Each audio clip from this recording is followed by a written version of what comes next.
Hello everyone, welcome to our channel DRX Deepak pharma. दोस्तों, आज की वीडियो में हम बात करेंगे साइट्रिक एसिड साइकिल, इसके पाथवे, एनर्जेटिक्स एंड सिग्निफिकेंस के बारे में, जो biochemistry subject chapter 1 carbohydrate metabolism का टॉपिक है। तो चलिए दोस्तों, हम देखते हैं साइट्रिक एसिड साइकिल है क्या।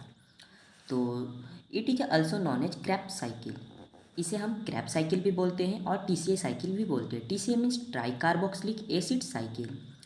Citric acid cycle is introduced by Hans Adolf Krebs in 1937। इसको कब इंट्रोड्यूस किया गया था? साइट्रिक एसिड साइकिल को 1937 में किया गया था। After glycolysis pyruvic acid goes into matrix mitochondria and it involves in Krebs cycle. After glycolysis मतलब जो ग्लाइकोलाइसिस के जो साइकिल में पायरुविक एसिड बना था वो कहाँ जाता है? हमारा मैट्रिक्स ऑफ माइटोकॉन्ड्रिया के मैट्रिक्स में जाता है और वो इन्वॉल्व होता है हमारे क्रैप साइकिल में। Pyruvic acid can not go directly into the Krebs cycle, ये डायरेक्टली नहीं जाता है, तो so it convert into acetyl coenzyme A. ये सबसे पहले एसिटाइल कोएंजाइम ए में कन्वर्ट होता है। This is called activation step. ये स्टेप को हम लोग एक्टिवेशन स्टेप कहते हैं। तो मैं इसको आपको दिखाऊंगा, जब साइट्रिक एसिड साइकिल को मैं जब आपको बताऊंगा तब मैं दिखाऊंगा कि कैसे हमारा पायरुविक एसिड जाता है क्रैप साइकिल में। The first product of Krebs cycle is citric acid, so it is also known as citric acid cycle. जो हमारा क्रैप साइकिल है उसका जो फर्स्ट प्रोडक्ट बनता है वो हमारा क्या है? Citric acid. इसलिए इस साइकिल को हम साइट्रिक एसिड साइकिल भी कहते हैं। This cycle takes place in the mitochondria matrix. इसका लोकेशन कहाँ है? ये साइकिल कहाँ प्रोसेस हो रहा है? तो ये हमारे माइटोकॉन्ड्रिया मैट्रिक्स में हो रहा है। About 65 to 70% of ATP is synthesized in Krebs cycle. About 65 to 70% of ATP कहाँ सिंथेसाइज हो रहा है? हमारा क्रैप साइकिल में। इसके कुछ स्टेप्स है दोस्तों, तो आप देख सकते हैं। There are following steps involve 2000। कौन कौन से स्टेप होते हैं? Step 1 formation of citrate. Step 1 में क्या मैंने अभी दिखाया आपकी, जो फर्स्ट प्रोडक्ट जो हमारा क्रैप साइकिल में बनता है उसे हम साइट्रिक एसिड कहते हैं। तो हमारा फर्स्ट स्टेप क्या? Formation of citrate. सिट्रेट से हमारा क्या बनता है? Citrate is isomerize to isocitrate, isocitrate में कन्वर्ट होता है। फिर हमारा फॉर्मेशन ऑफ अल्फा कीटोग्लूटारेट होता है। स्टेप 4 में कन्वर्जन होता है अल्फा कीटोग्लूटारेट का टू सक्सिनाइल को ए में। और फिफ्थ स्टेप में हमारा फॉर्मेशन होता है सक्सिनेट का, और फिर सक्सिनेट का हमारा कन्वर्जन होता है फ्यूमरेट में, और फिर हमारा फॉर्मेशन होता है मैलेट में, और फिर कन्वर्जन होता है हमारा मैलेट टू ऑक्जिलो एसीटेट। तो दोस्तों, अभी तो आपको प्रॉब्लम आ रही होगी, मैं ये स्टेप बता रहा हूँ, तो ये आपको मैं स्ट्रक्चर में या साइकिल में आपको दिखाऊंगा तो आप आसानी से याद कर लोगे। अब इसकी सिग्निफिकेंस की बात करें दोस्तों, the main source of energy for cells and important part of aerobic aspiration. ये मेन सोर्स ऑफ एनर्जी हमारे सेल्स का और इम्पॉर्टेंट पार्ट है एरारोबिक रेस्पायरेशन का।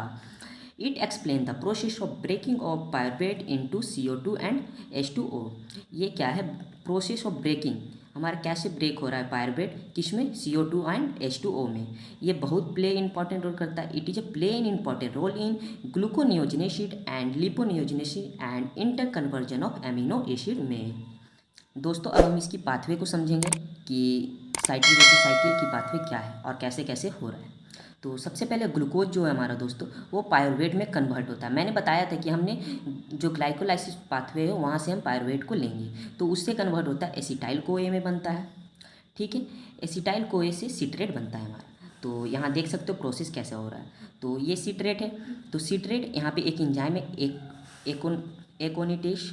एकोनिटेश से हमारा बनता है सिस एकोनिटेश, और हमारा सिस एकोनिटेश के से हमारा कन्वर्ट होता है हमारा आइसोसिट्रेट में, वहाँ पे हेल्प ऑफ एंजाइम करता है एकोनिटेश, और फिर आइसोसिट्रेट से यहाँ हमारा अल्फा कीटोग्लूटारेट बनता है। तो यहाँ पे हमारा जो एंजाइम है आइसोसिट्रेट डिहाइड्रोजनेस होता है। जहाँ दोस्तों डिहाइड्रोजनेस होगा वहाँ पे हमारा होगा NAD, जो हमारा कन्वर्ट होगा NADH में।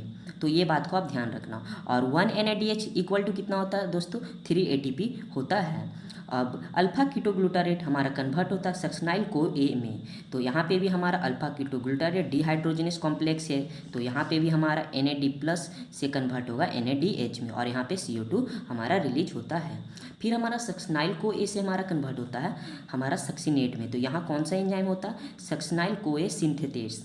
तो यहाँ पे क्या होता है? हमारा GDPI से हमारा GTP बनता है, मतलब GDP से एक और फॉस्फेट हो जाएगा तो हमारा GD मतलब ग्लूकोज ट्राइफॉस्फेट बन जाएगा। ठीक है, फिर यहाँ पे सक्सिनेट हमारा कन्वर्ट होता है फ्यूमरेट में, help of the enzyme succinate dehydrogenase. तो यहाँ पे दोस्तों आपको ध्यान देने वाली बात है कि यहाँ पे हमारा FADH से FADH2 बन रहा है, और फिर फ्यूमरेट से हमारा मैलेट बनता है, वहाँ हेल्प करता है एंजाइम फ्यूमरेस, यहाँ पे वाटर रिलीज होता है, और हमारा मैलेट कन्वर्ट होता है ऑक्जिलो एसीटेट में, जहाँ हेल्प करता है हमारा मैलेट डिहाइड्रोजनेस, जहाँ पे हमारा फिर NAD से हमारा NADH बनता है।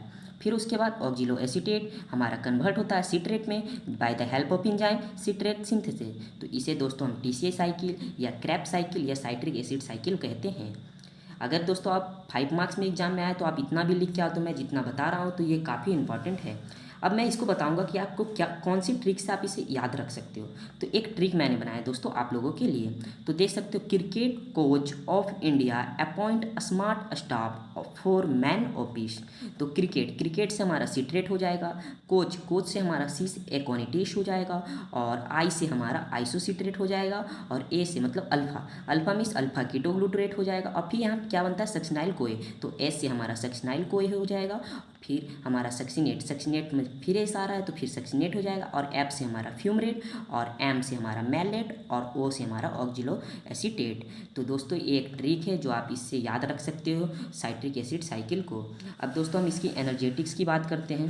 तो एनर्जेटिक्स दोस्तों आप ध्यान से समझना, मैंने बहुत ही सिंपल वे में बताया है। स्टेप्स 3, 4, 5, 6, 8 जहाँ पे हमारा एनर्जेटिक्स फॉर्म हो रहा है, ATP कितना कंज्यूम्ड हो रहा है वो यहाँ पे बताना, और ATP गेन कितना हो रहा है वो बताना है। तो इन सभी प्रोसेस में ATP कंज्यूम कहीं नहीं हो रहा है, तो 0, 0, 0। तो जो थर्ड स्टेप है दोस्तों आप देख सकते हो, जहाँ पे आइसोसिट्रेट से हमारा बना था अल्फा कीटोग्लूटारेट, तो वहाँ पे हमारा एक डिहाइड्रोजनेस था। तो वहाँ पे कितने ATP मैं बताया, एक NADH कितना ATP फॉर्म करता है, 3 ATP फॉर्म करता है, तो हमारा 3 ATP। ठीक है, फिर 4 स्टेप में भी, फिर उसके अगले स्टेप में देखा था आपने दोस्तों कि अल्फा कीटोग्लूटारेट कन्वर्ट होता है हमारा सक्सिनाइल कोए में, तो वहाँ पे भी NAD से हमारा NADH बन रहा है, तो वहाँ पे भी 3 ATP फॉर्म होता है। फिर हमारा जब सक्सिनाइल कोए से हमारा बना था सक्सिनेट, तो वहाँ पे हमारा एक ATP फॉर्म हुआ था, और फिर हमारा सक्सिनेट से हमारा फ्यूमरेट बना था, तो वहाँ पे 2 ATP, और हमारा 8 स्टेप जहाँ पे फिर डिहाइड्रोजनेस आया तो वहाँ पे एक NADH बना था, तो मतलब 3 ATP। तो टोटल गेन ATP दोस्तों हमारा कितना हुआ, टोटल गेन ATP हमारा 12 हुआ। तो ये साइकिल दो बार चलती है, इसलिए हमारा 24 ATP इसमें गेन होता है। अब हम बात करते हैं oxidation of glucose. Oxidation of glucose में कितना ग्लूकोज हमें फॉर्म हुआ, मतलब कितना टोटल ATP फॉर्म हुआ एरोबिक रेस्पिरेशन में। तो ग्लाइकोलाइसिस में 8 ATP, ऑक्सीडेशन ऑफ 2 पायरुवेट में 6 ATP, और ट्राई कार्बोक्सिलिक एसिड में मतलब TCA साइकिल में 24 ATP। तो टोटल हमारा 38 ATP फॉर्म होता है एरोबिक रेस्पिरेशन में। तो अगर दोस्तों आपको यह वीडियो पसंद आई तो please like share and subscribe कर देना। अगर आपको नोट्स की PDF चाहिए तो आप हमें कमेंट बॉक्स में कमेंट कर सकते हो, मैं अपने टेलीग्राम चैनल पे अपलोड कर दूंगा। अगर आप इसी तरह बायोकेमिस्ट्री के सभी चैप्टर के वीडियो चाहते हो तो आप हमें कमेंट बॉक्स में बता सकते हो। आई होप यह वीडियो आपने पसंद किया होगा। Thanks for watching my video.